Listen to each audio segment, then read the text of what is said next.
Come on. This is pretty serious stuff. All right. All right. Let me start my video. I'm so busy yapping here. Okay. All right. Oh, I'm on the beach today. I see. I was at the lake the last couple of times. I'm at the beach today. I tried to play a joke and show the lake during the winter time. Nobody liked it. So it's summertime. I'm not going to throw any icicles your guys' way. Although I like the beach equally as much in the winter as I do the lake in the winter as the summer. Um, but welcome, everybody. Oh, we got a wrecking ball. Miley Cyrus is on here today, but she couldn't make it, so she sent Joey Prinz instead. So we've got Joey Prinz, Todd Leonardis. Welcome, Todd. Jason and Magda, how you doing? Krista, Leanne, welcome. Hey, Joey, now we got you. We've got Joey's ear. You know, he was, there you go. And his tongue now. Good. I want to make sure we're fully complete. Hey, Kelly. Hey, Stu. How are you? Welcome. All right. I can only expand so far here. So Willard, as we know, is on, and we're going to get things started. Julia, can you hear me okay? And are we recording? Yes, we are, yeah. And I can see a video and everything. Awesome. Okay, great. So today we're going to strengthen the legs of the table. Today, had a long conversation about this with a group of CEOs yesterday.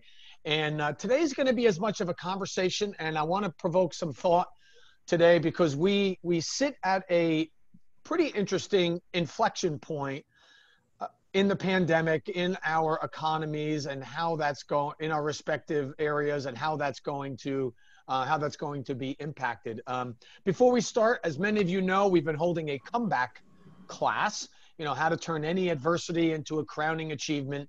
And it's been mostly focused on personal and professional development, your leadership style.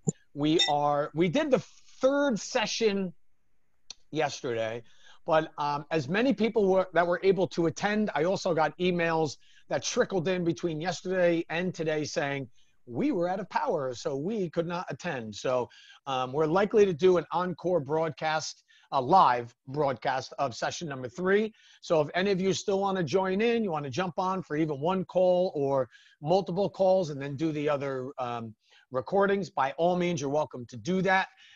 It's just a little mini class, a little summer school, just to kind of, you know, think about where you're at right now, professionally and business-wise, and what you want the next chapter to look like. And if there's anything that you feel you need to overcome, whether it's personally or professionally, as we have been talking about it in the program, you have a group of people to work through that with. So anyway, yesterday was planning day, one of my favorite days. And so we're halfway through. If you want to join in, just send an email to materials@coralgould.com or our text message short code 26786. Just put come back in the line. We'll get you all set up, and I think you really enjoy it. So onward we go. So what's the latest, everybody? A new stimulus package coming our way. I was talking to an economist today, as a matter of fact, and he has a strong suspicion there's going to be another round of PPP that's going to go into the stimulus package, along with you know, other some of the same types of programs that were before, like unemployment benefits, grants, that sort of thing. So, and they're talking about it being a big package, $3 trillion, somewhere in that neighborhood. So it's likely it's going to be meaningful enough. Okay. So keep an eye on that. But here's where I think the bigger, issue is schools are back. Okay. And, you know, we're hearing a lot of talk on the news that says, well, for the economy really to come back, we got to get the kids in school so the parents can go back to work. You know, and depending on what part of the world you're in and what you're dealing with, I'm seeing everything from hybrid, meaning kids will one cohort of kids comes in, you know, Tuesdays and Thursdays, one comes in Mondays and Fridays, everybody's online on Wednesday, or come in full time till Thanksgiving, and then everybody's going virtual after that, and you're staying virtual through what would be considered the flu season, all the way to we're virtual in the beginning, you know? And so there's going to be some sort of hybrid model So that's going to be something that we're going to have to navigate as parents and as employers, because our employees are going to have kids who are working through a hybrid model as well. And that's going all the way down to kindergarten and so even into daycare and pre-kindergarten. So that's going to be how we're navigating. So that's some of the things that we're going to really have to deal with. So the stimulus plan is coming. So let's take a pulse of where you guys are at. We always have an opening question. Today is no different.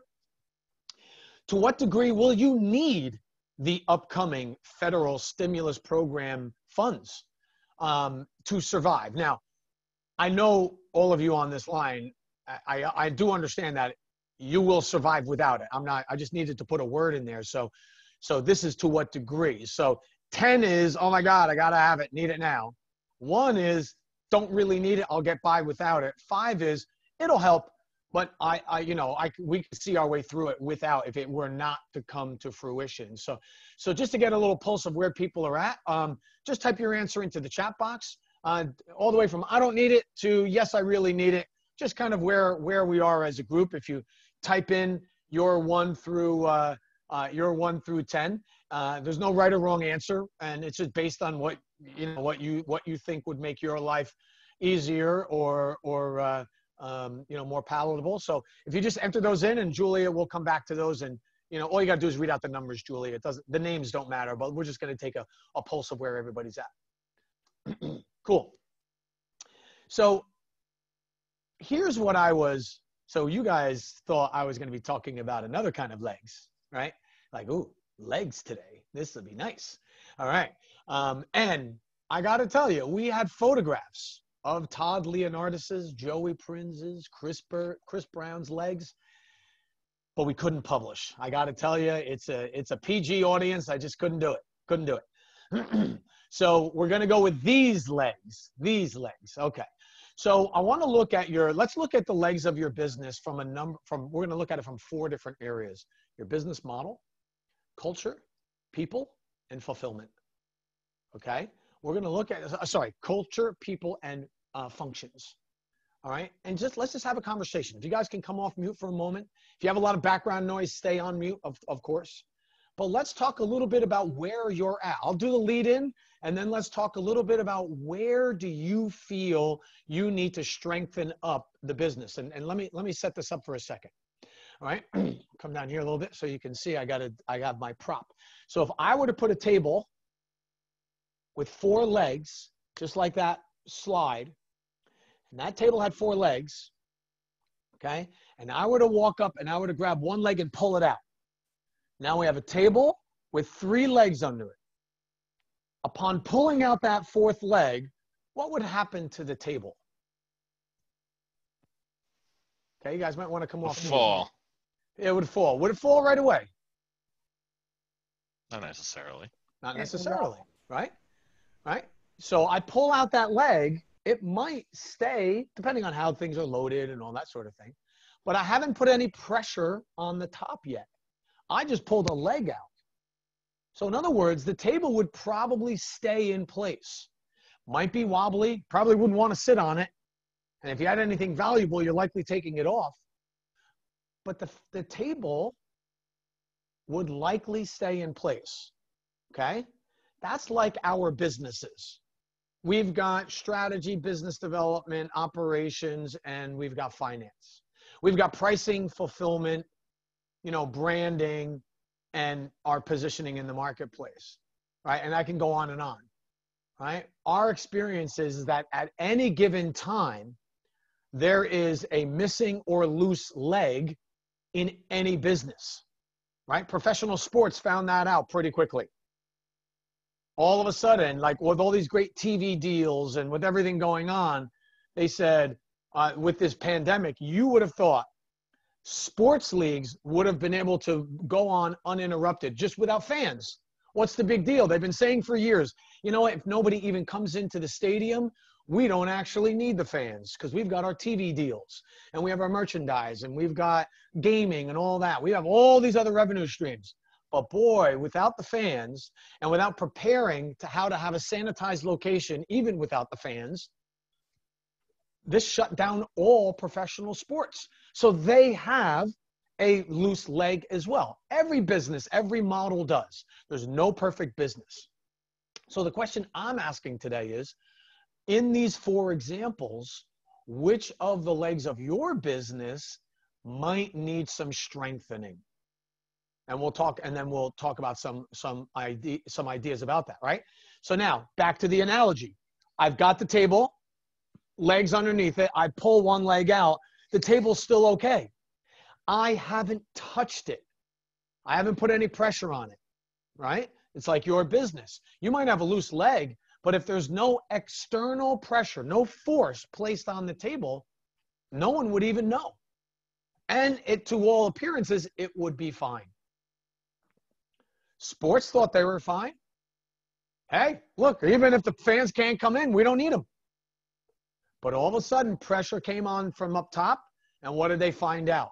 They found out they don't have as good of a relationship with their athletes as they thought, because they fought for months to try to figure out how to reopen, right? Safety was an issue. How we're getting paid was an issue. They didn't have that lockdown, okay? They didn't have that lockdown, all right? They didn't realize that they thought they had control of their venues. They do not, all right? They don't have full control of their venues. If they did, they should have been able to go right back to work. They did not, okay?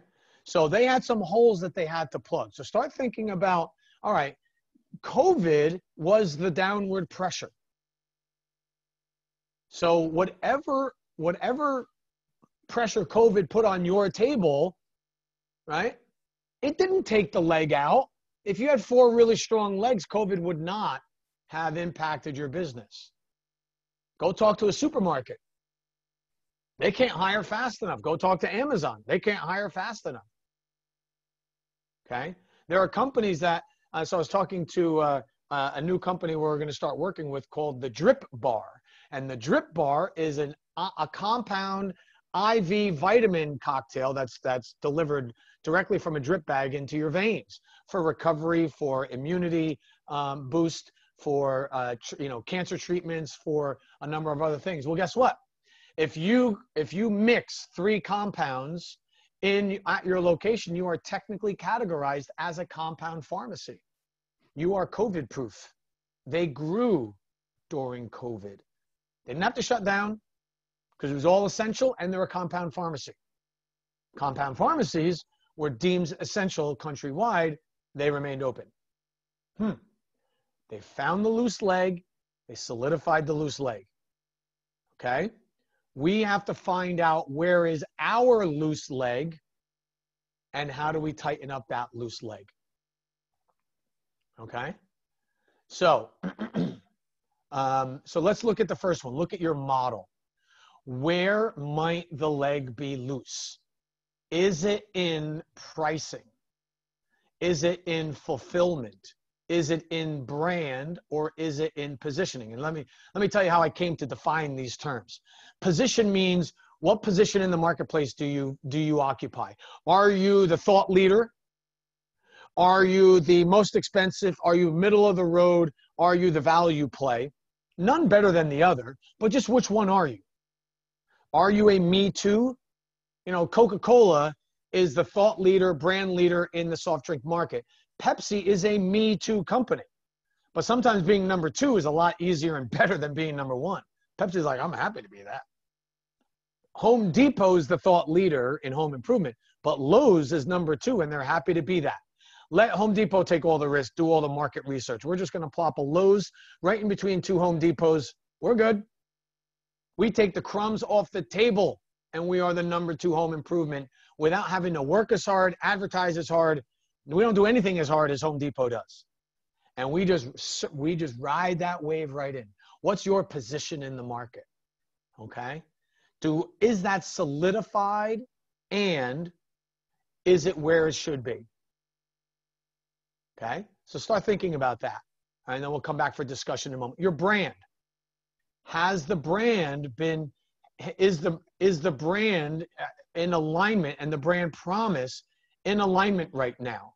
Are all aspects of your branding, your messaging, your product, your pricing, your collaterals, how you present yourself, your uniforms, your people, are the brands all in alignment? Are the things that you're doing in brand? Okay. Fulfillment. How well are you fulfilling? How consistent are you fulfilling? All right. What did I say in the beginning of all of this? You have to prepare for the demand spike. You don't want to be that company that reopens and then can't fulfill. You don't want to be the salmon shack that on Saturday night runs out of salmon. Can't do it. All right. That is a huge, huge problem.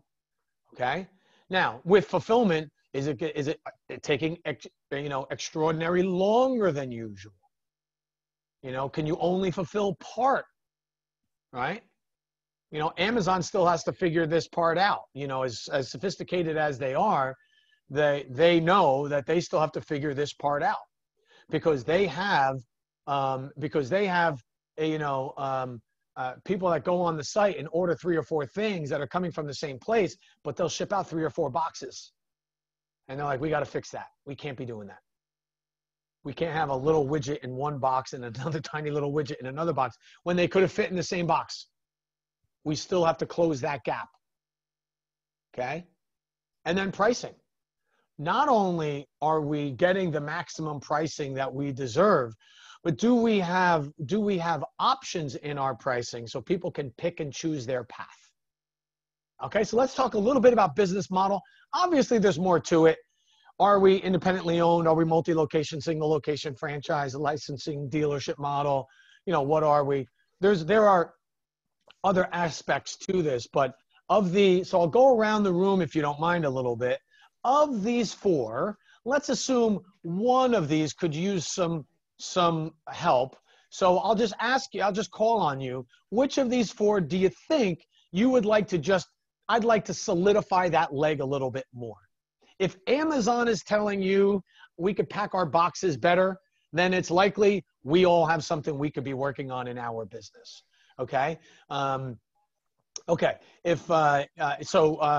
I'll go around the room, just call on you. Of the 4, which one would you say, yeah, you know what? I think I'd like, based on these definitions, I'd like to do a little bit more work. And I'm just going the way the dashboard lays out, who's in what order. So no particular priority. So Joey Prinz. I would go with brand.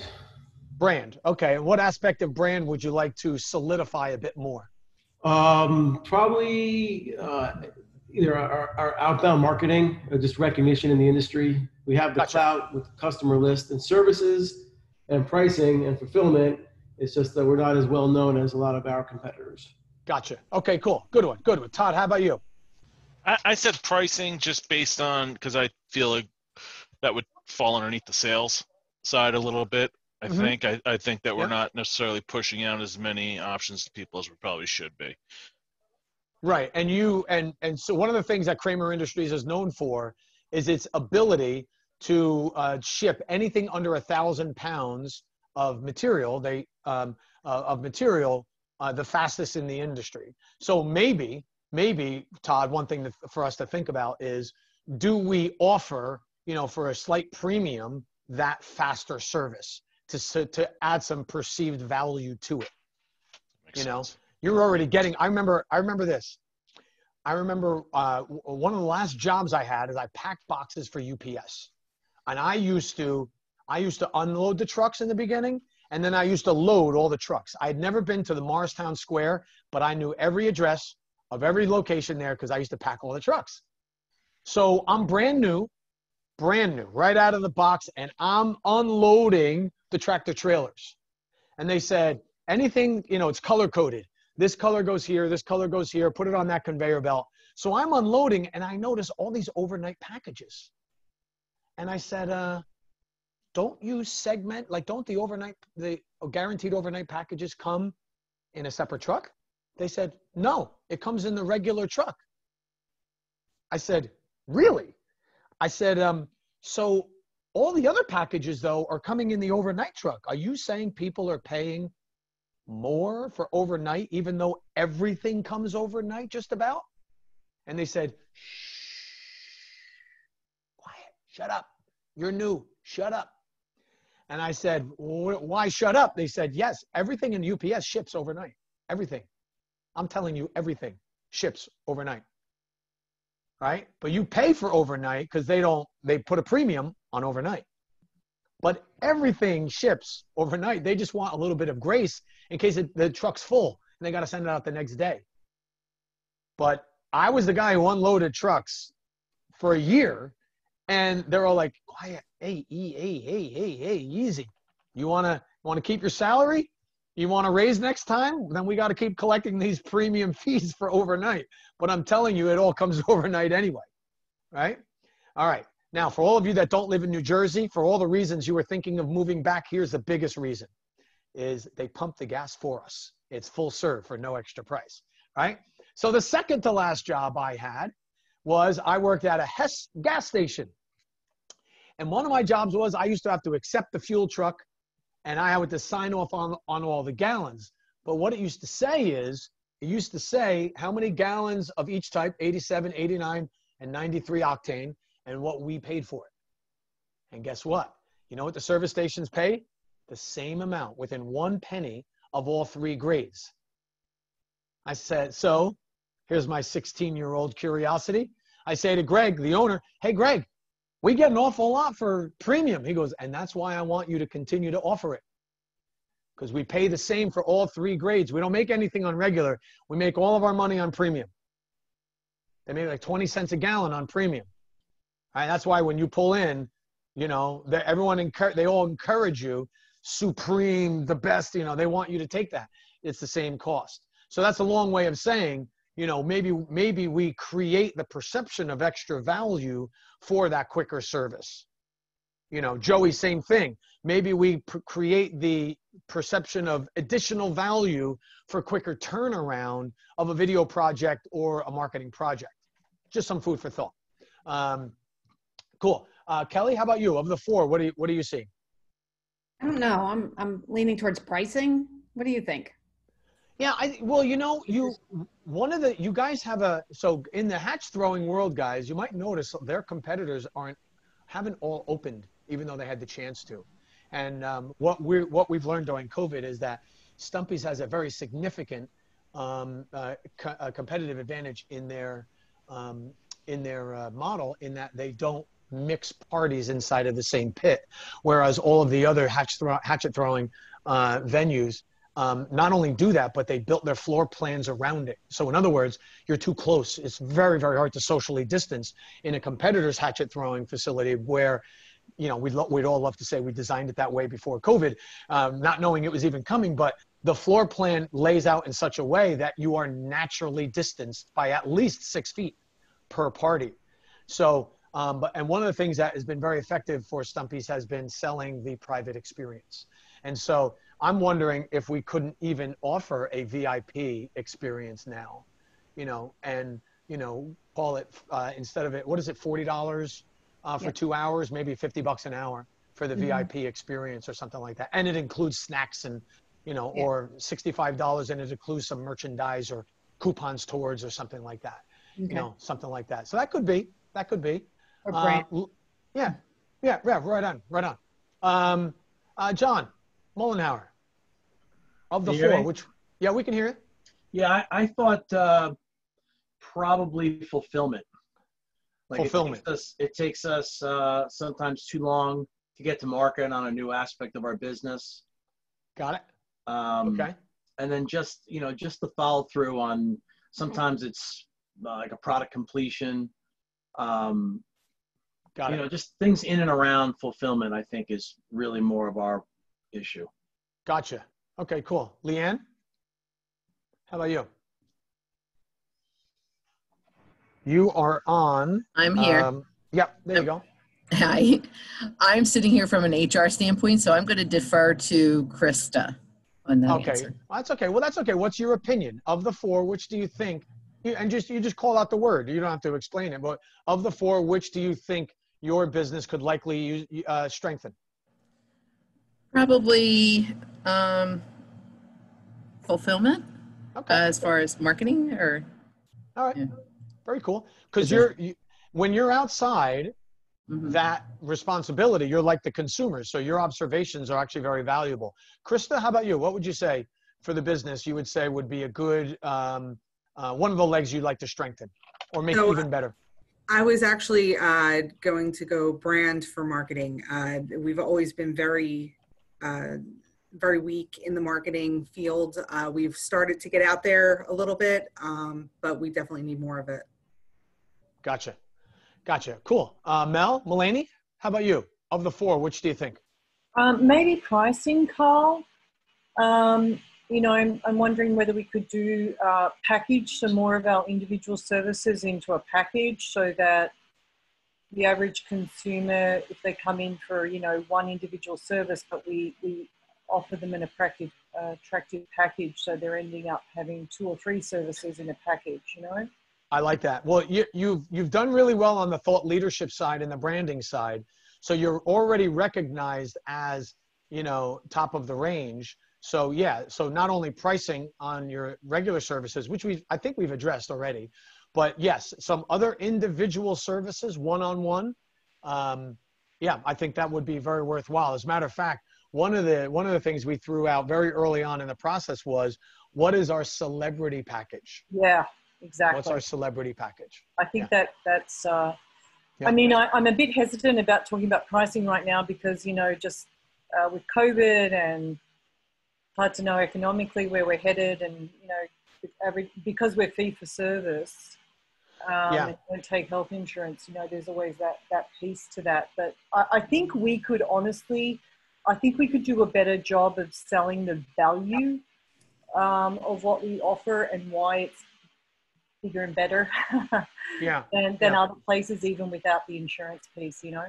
But right. Well, there's that aspect, but also pricing does a lot of the describing for you, because it ought to, you know, because there's a perception if the price is higher or almost nothing, that this must be the place to be, you know. So so there's something to be said to that. As a matter of fact, yeah, that's something, Chandra, we should circle back on. I think that would be worthwhile to do that, because that could create a real perception, a VIP perception. So Jason, I was just going to call on you in a moment, but to that point, Tony Robbins, who a number of us know and have been a part of over the years, has had a group called the Platinum Partnership. And that Platinum Partnership started out as a $60,000 per year, mastermind group. And it has grown to a $100,000 a year mastermind group. And he has recently introduced the Platinum Lions Club, which is the platinum of platinum, and that's $250,000 a year. So 20 grand a month to be part of that.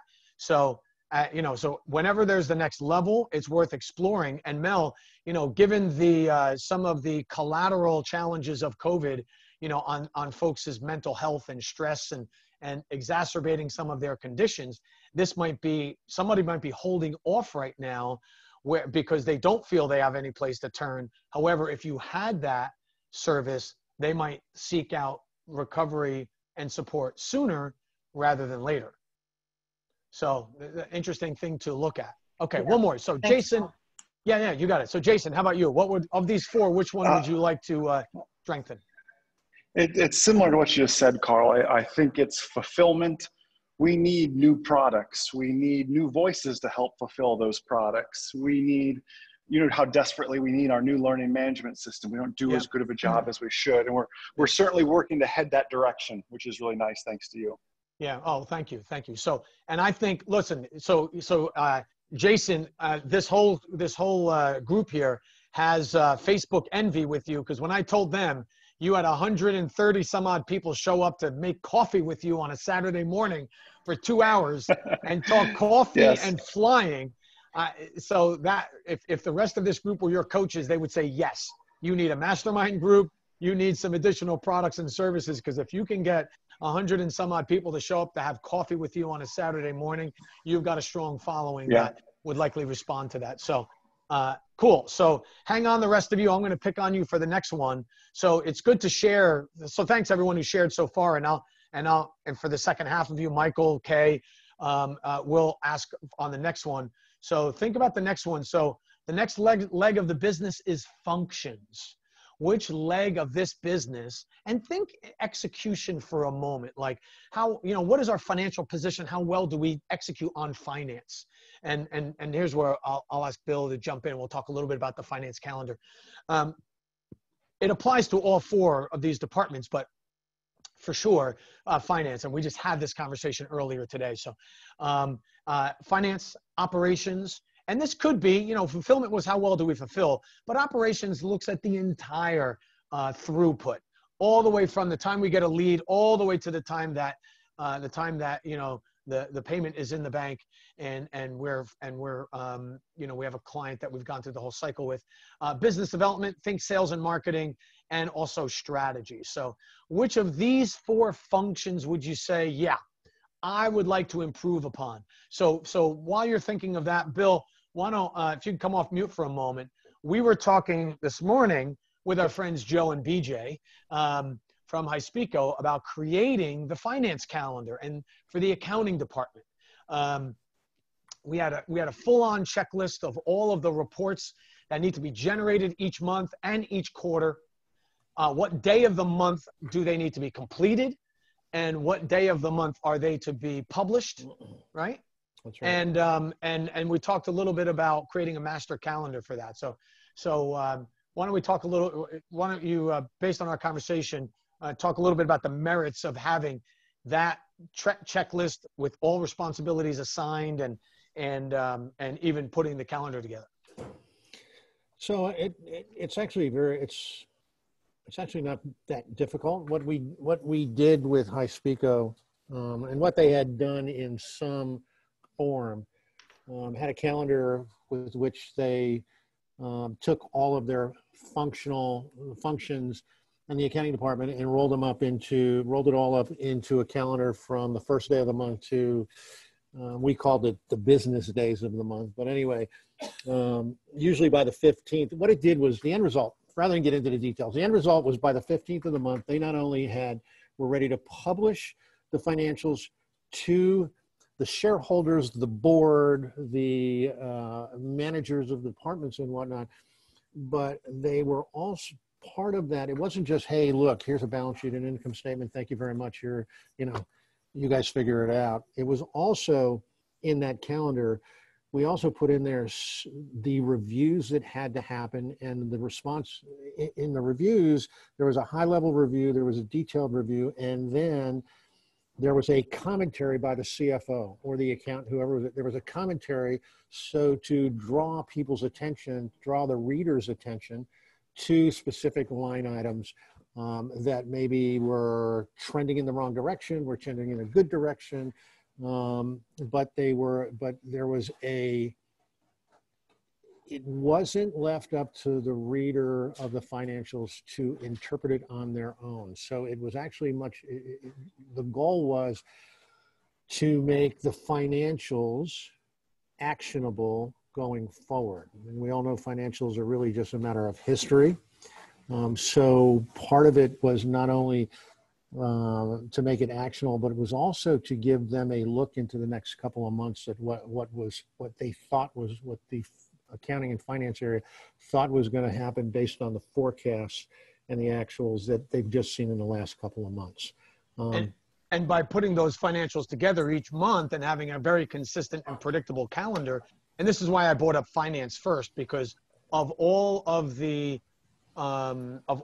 departments in a company, finance is the most consistent and predictable by nature. That's correct. Exactly. So it's a great place to start. But if you're hearing what Bill is saying, by having these on a regular, consistent basis, we can start analyzing trends. We can start looking at, it becomes an early warning system. And so, because as soon as a number gets out of whack for one period or two periods or whatever is an acceptable time or unacceptable time, we can start making moves almost immediately. And it's one of the easiest ones to interpret. And one of the things, look, it's always been my contention that even in the days when I was in corporate, my contention was always that that any financial statement that is produced is always a look backwards, not a look forward. So I never really, quite frankly, even as a CFO, I never really cared about what the financials said backwards. Could it tell me a few things? Sure. But our jobs as owners, stakeholders, whatever, is to really look forward. Yeah, the financials will give me a view of what's happened. And quite frankly, if I didn't know those things happened, it was my bad. I should have known those things even before the financials were produced. But more importantly, and especially when it gets down to ratios for whether it's inventory turn, whether it's receivable turn, whether it's payable turn, whether it's debt to equity, any of those ratios, those are really the key drivers to any of those measurements are the key drivers to the business. And those drivers were a look forward, not a look backward again. Right. But we've got to get, so I'm talking a little bit more of the calendar and Bill's talking a little bit about the analysis and the strategy. So I wanted to bring this up as a little bit of a continuation of the last call, but use this as a little example because we want to get this methodology instituted in each of your businesses where we have a master finance calendar, accounting and finance calendar. We can start then put together that dashboard, that set of metrics, and then we can have the analysis, which gives us data in order to start, setting some strategy. So thanks for that. Thanks for that, Bill. So cool. So we've got finance, we've got operations, we've got biz dev, we've got strategy. So I'll take a couple of examples on this one, then we'll go to the next one. So Michael, where would you say of these four functions of your business would you want to improve or make even better? Michael, you're on mute. If you can come off mute. And who do we have from Atlanta? I just see a phone number, but I don't know the name. That's me, Carl. Jelani. Oh, Jelani. Okay, Jelani, hang in there for 1 second. So, Michael, what do you got? What of the four? Which of the four functions would you say you want to solidify? Go ahead, Michael. Well, I think we've got some opportunity to shorten our customer service cycle. Gotcha. Even though that is technically operations, I frankly think that it's spread around all four of those and is really more fulfillment from the last slide. But I think that's one of our primary opportunities right now. Excellent. Okay, cool. Kay, how about you? What would you, in your opinion, what are these four functions or in your model from the last one, would you say you'd want to solidify or make even stronger? Always. Finance is always one of the top ones on our list, but with our finance area, I never want to have just one bank or two. I'd like to have a couple on top of our operational structure is always getting better, but there's always room for improvement there as well. Sure. Cool. And we've got, so Jelani, I'll pick on you on this one. So now let's talk a little bit about people. Okay. In your company, think of, so Leanne, you thought you were getting off. I thought you HR people might be hanging out around here. So here's going to be your chance, Leanne, as well as Kay. So think about the people in your company for a moment. Right now, every company needs a healthy mix of architects, ambassadors, executors, and managers. Okay. So by architect, what I mean by architect is when I was building buildings and I had my construction company, first thing you do is you hire an architect who draws up what the design of the building is. They design the system, they design the buildings, tell you how to build it. Right? Same thing. If you say, oh, well, we need a new customer service process. We need to figure out what our pricing model is. What's our process map or what's the process we're going to use for finance, or our calendar for finance, or our calendar for sales, or a marketing calendar or event calendar. So that's an architect. An architect is somebody who can design the system. Bill likes to say, I'll build the bus. I just don't want to drive it down the road. Right? So the architect is the one who designs the system, and then they turn it over to the executors and the managers. Someone's going to manage that system, and someone's going to actually do the work. Okay?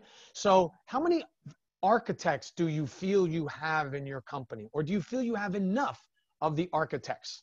We're talking to one of our other clients. I'll be following up with them at 5 o'clock today, and they're about to put in a sales manager, and they're trying to figure out, who do we hire? I said, well, you don't have the systems designed yet. So what are you going for, an architect or a manager? And they're like, oh, that's a really good point. I said, if you hire an architect, they're likely not going to manage, because they're two different skill sets. Okay, so do you have that architect skill set? Not visionary, not like, hey, take me to the moon. No, no, no. I want the architect and engineer who's going to show me how to build it and where we're going to get to the moon. Okay, then there's the ambassadors. The ambassadors are your salespeople and your marketing people. These are the influential people that know how to talk about your business, know how to close the sale, get people all fired up about working with you, and can get that commitment. And then you have the executors, okay? These are the people that bring a lunch pail to work every day. Like our son, Sean, you know, the hockey team loves having him. He's the kid that dove in front of the puck when the goalie fell down. He's the one that runs back and forth all day long, never gets tired, does anything you ask, runs through a wall for you, never complains. As a matter of fact, one time when Sean was playing lacrosse, we went to one of his matches, and he had the ball, and I yelled, I said, Sean, go ahead, shoot it, bud, shoot. And he passed it off, and during the game, he runs by us, and he's like, he goes, hey, Dad, don't worry, I'll get my chance, right? He had no desire to ever shoot the puck, shoot the ball. He was going to hand it off every time. I said, and later on, I said, well, Sean, I'm not worried for me. I don't care if you ever shoot, but you had a wide open net and a clear path to it, and you passed it. And he's like, well, yeah, but that's the attack guy's position, not really mine. This is the kid you want on your team. He will do anything you ask, right? He's an executor, right? And then there's managers. The managers are, you give me what the process is, I will oversee that process. I'll help set up the metrics. I'll work with the team. I'll get them motivated. You know, I'll do the training. You know, I'm here for the cause, and I will, you know, and I'll toe the company line. All right. So think about who you have in your business, and who you might lack in your business. Where might you want to improve in your particular business? So Jelani, why don't you tell us about Inzala? Architects, ambassadors, executors, managers. Where might you want to strengthen the business? So with Inzala, I do believe that we're at that point where we need to really key in on ambassadors. Just having those people that are going to be able to go out there, get people fired up, like you said, and let people know about the product. You know, I think the executors might be something that we can cultivate down the line, but definitely ambassadors at this point, I would think, for Inzala. Gotcha. I would agree. I think that's a good one. And Inzala is a tea company, and they're looking to get the word out now. And they need to, Jelani and Troy manufacture a line of specialty teas, and now it's about getting it out to marketplace, right? We bought the bagging, the tea bagging, the custom tea bag machine from China. It's all set up. Manufacturing is good to go. They can fulfill. Now they need to sell it. So, okay, Leanne, here's your chance. And then Kay, you're up right behind. Which of these four, if any, would you like to strengthen on your team? I think, quite honestly, with our model, we've been enhancing the three different levels in recent years. So I think it's just an evolution that we're constantly going through. We've added team leads, we've added different levels of it to the executive staff, and I think it's something that's just an evolution that we've been naturally going through. Cool. And which one are you working on the most right now? Right now, we're working on executors. Executors, cool. And Kay, you get another bite at the apple. Of the four, which one would you like to either strengthen or make even better than it already is? So we have been working really diligently on the ambassador section, and we want to continue to grow and develop those folks. We actually have a team of folks that we call our ESOP ambassadors. Because, you know, of the employee ownership leg there. So we've been working on that. I'd like to see it be a little bit stronger as well. And then some of our managers as well, they're brand new, so we just need to continue to strengthen them, but we've made great hires. Yeah, no doubt. So for all of you, so hear me on this for all of you. If you were on a growth path prior to pre-COVID, and you are likely, when things can stabilize a little bit, you're going to be back on that growth path, which really is all of you on the call. Knowing who all is on here, you're all there. Take special note of managers to the left, okay? One of the things that you've heard me say before is, on this call or prior calls, is imagine a world where you have to you get rid of 20% of the tasks that are on your plate right now, 20% each year, because as your business grows, you're likely to continue to elevate in your business, right? And you're going to have to get rid of the bottom 20% of the things that you're doing. That's going to go to somebody else, right? So you're going to elevate in your management, and so is the team around you is going to have to elevate in their management, okay? Not everybody, but there are going to be select people. So always be thinking on the manager side as well.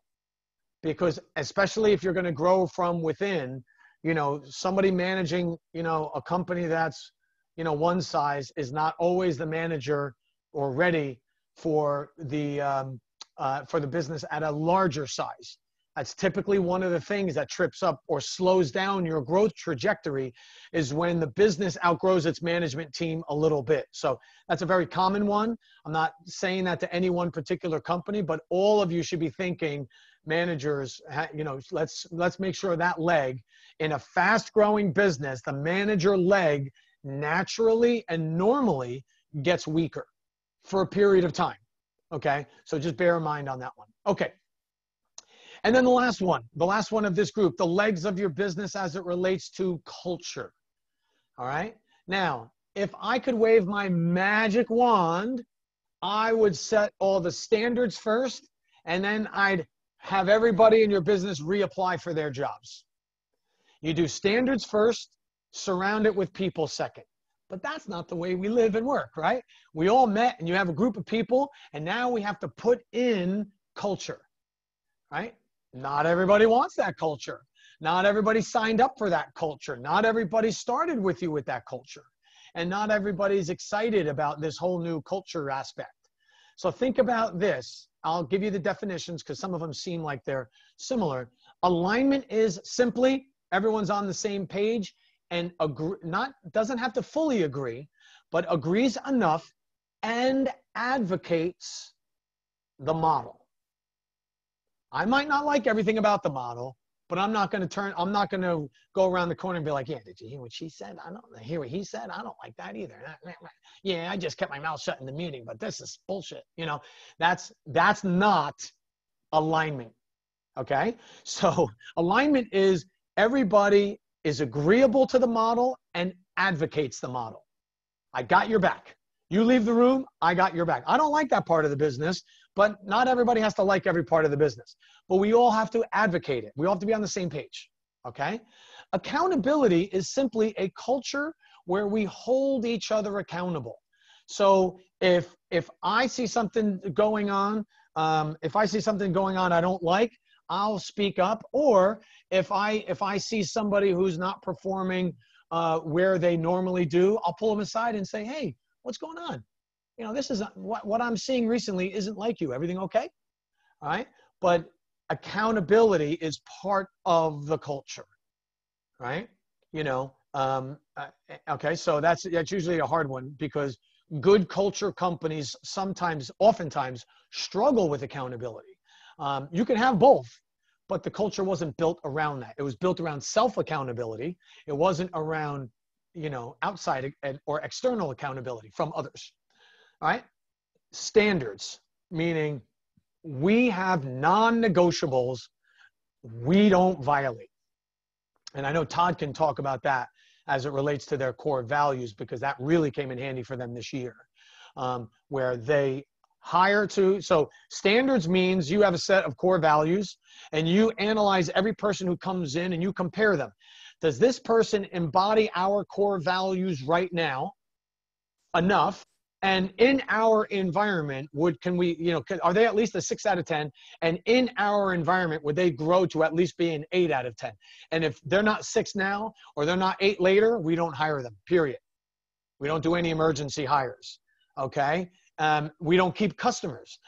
Do the customers, not that the customers have to agree with everything we agree on, but do they violate significantly any one or more of those standards to the point that it's just abusive? It's just not a healthy relationship for us to be working with that company, and it's candidly very toxic to work with them. And I'll come right back to you in a second, Todd. And then metrics. Metrics is we measure. We have a culture of measurement. All right. So how you doing today? Well, better than yesterday. Well, what does that mean? Well, I'm a little better. What's a little? I need a number. We're data driven wherever we can be data driven, and we go by the metrics. All right. If our close ratio is 1 in 10, and right now we're 1 in 12, what's the deal? We have that conversation. If we're 1 in 8, we have that conversation. Like, what's going well, right? So Todd, why don't you talk a little bit about the KRAMER core values and how that served you well during COVID, especially? Sure thing. So, turn my video on. So my partner Steven and I, we started this company about 20 years ago. We walked in the door. We said, what do we want this place to look like? What type of place do we want to work at? And we pretty much created that. And we didn't realize that we were setting up our core values at the time. We were also creating how we actually hired people at the time too, because fast forward about 18 years, we did a survey from the staff, and the whole staff gave us, maybe 20 words that they would describe the company with. And as we broke them down, we came down to these 6 words that embodied and meant something to us. And with Carl's help, we actually came up with the acronym that matches our name. So our core values are Kramer, KRAMER. It's kind, responsible, authentic, meticulous, encouraging, and respectful. And we announced this to the entire staff. They loved it. A couple of people that didn't meet the core values as they were stated were coached up. And if they weren't, they were coached out, and we got rid of them. And so we now hire and fire on these core values, as well as we also do evaluations based on the core values, which was a little trickier to do, but 7 Stages definitely helped us with that. That said, that work that we did a couple of years ago is really what carried us through this whole COVID thing. My staff has been awesome as far as being supportive, stepping up. I have some health issues, so I actually had to step back a little bit. So other people stepped up, and it was all from that culture of accountability, ultimately. Yeah, and one of the ways thanks for that, Todd. And one of the ways that really manifested itself was, early on when the pandemic first hit, we're like, okay, well, like everyone was asking, like, what is this going to be? What is this going to do? What does this mean for our industry? Are we even going to stay open? We've had, every one of us, we had that conversation. Are we even going to stay open? Are we even going to apply for PPP? What are we going to do? What are we going to make of this? Well, one of the decisions that came out of that brainstorm was we want to contact each of our customers, and we want to find out what's going on with them. Remember the preparedness priority list conversation we had from a while ago? Well, Kramer does not have an outside sales force because they're a web-based business. It's all inbound. But when you go to your team that's not an outbound sales team and said, listen, we're going to pick up the phone and call our 1,800 clients. And they all said, where's the phone? Which part of the list do you want me to go for? That's how you know you got the right people on the bus with you. Because a non-sales team that, is, what's the one thing we all hate to do? Cold calling. Every salesperson, I hate cold calling, right? Yeah, okay, we're going to do it 1,800 times. What? Only 1,800, huh? Right? But they did it. Right? And then we did it again. Right. Round 2. We weren't, So, you know, we're going to make 3,000 outbound calls. Okay, you up for it, guys? Like, what? You know, never been my job. So when you've got the right culture, you got the right team, the right standards and the right alignment. Okay. So that was a standards and an alignment, you know, conversation. Yeah. You know, metrics. Well, how good are they going to be at sales? Well, we don't know. Let's pick up the phone and call, right? Accountability. Well, they're all going to, you know, that self-accountability, you're going to pick up and make it as many as you can. But that was like a standards and an alignment conversation in the culture. That's where those two aspects of the culture popped out. So I want to be respectful of our time, and we only have a couple minutes left, but just write down. So thanks for that, Todd. But write down, of these four in our culture, which one do we think, which one or more would we want, one of those legs would we want to strengthen? You know what? I like that. I like that whole standards thing, or the, you know, accountability is a challenge for us. Or, you know what? Every time I talk metrics, everybody glazes over. They need to take a nap and do yoga right after I show them a dashboard. You know, what is it for us, right? So, so think about which one of these four you might want to work on, because here we are, and I know I promised we'd read off the numbers, metrics and standards. Okay. Okay, cool. All right, so Julia, maybe if you could be ready and just rip through the numbers real quick, just take everybody's pulse. But yeah, so just think about which ones were on your radar of the four, because we do have an inflection point. And you know, I said on our last call that we are post-COVID, and we are post-COVID. All right, our leadership, rightly or wrongly, we could debate it till the cows come home, have basically said we're not shutting down again. Right? There might be restrictions, they might be lower occupancy, lower capacity. I get that, and I know that affects some of you directly on this call. But we're not shutting down. We're not crawling back in the cave again. I don't see that. I don't see that happening. Right? Again, for better or for worse. But there are going to be restrictions on all of us. So if your state hasn't said you have to reduce your capacity, but your state said kids are going to be homeschooled, well, guess what? It's going to impact all of us in one way, shape, or form. So in however it's going to impact all of us, we need to go forward, and we need to take a quick snapshot of our business model, our culture, our people, right, and our functions, and say, all right, we're going forward. Here is our second stress test. Okay. Our first stress test was, how do we survive the initial spike? How do we get past it? And how do we kind of reopen? Now it's all about, how do we navigate and how do we exist within this environment? Because it's not going away, guys. We all know that. Masks, hand sanitizer, social distancing, that's at least the next 18 months. Right? And we're in the season of winter for the next 5 years. It's not going away. Now, I don't consider it a bad thing. All right? Because right now there's a lot of companies that are looking at their business model and saying, holy cow, COVID is going to take a big chunk out of us, and we're never returning the same way again. We might not return at all. So in the case of Stumpy's, who's had to deal with this part, their competitors, we're not going to do the job for their competitors, but their competitors have a serious business model issue, and their business model will not likely survive. And some of the businesses will not likely survive. All right. The ones that will are going to have to do a major retooling of a couple aspects of their model in order to come back. So COVID is going to be a relatively good thing long-term for Stumpy's. I know it doesn't feel good right now. Oh, that's right. That's why the medicine tastes so bad, because it's so good in the long run. So I get that it doesn't feel good now, but guys, winter weeds out the weaker companies. So our job is to keep navigating this environment right now, because you're going to start to see them dropping. It's going to happen. You're going to start to see them dropping. So, all right, I want to let you guys go. It's right at the top of the hour. Great call, everybody. We'll see you in 2 weeks. If you want to, so for the advisors that are on this call, make note of the answers that anyone that you're working with made. For any of you that want to send in what your answers were, we can give you some feedback on them. Go for it. But, again, we like to set the agenda for the next couple weeks and the talking points. So we'll make sure to follow up with you on these answers and see what we need to do to make sure we're ready for these last, 5 months or so of the year, because we have to now navigate this environment. So, okay, guys, we'll let you go. Have a great Wednesday, and we'll catch you on the next one.